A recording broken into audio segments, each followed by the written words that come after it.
nosotros nos gustaría preguntarle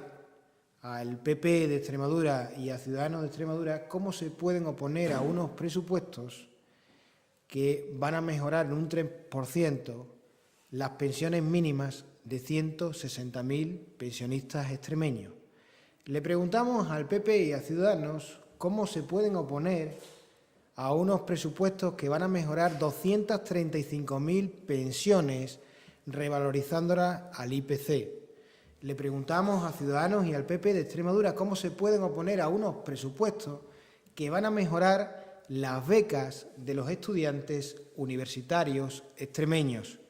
¿Cómo se pueden oponer el PP y Ciudadanos a unos presupuestos con los cuales van a venir 12 millones de euros más para mejorar la dependencia de Extremadura, y esto a su vez no solamente hará que más personas puedan beneficiarse de la ley de dependencia, sino que además también se genere empleo? Y también queremos preguntarles al PP y a Ciudadanos cómo puede ser que se opongan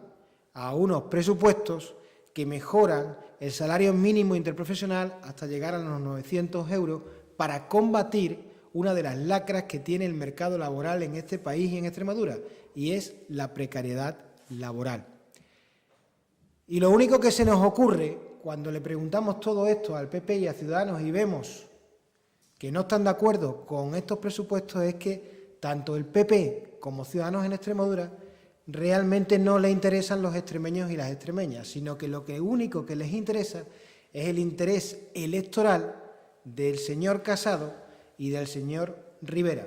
porque tanto el PP como Ciudadanos en Extremadura no son dos partidos con autonomía para tomar decisiones por y para Extremadura, sino que son sucursales de Ciudadanos en Madrid y del Partido Popular en Madrid.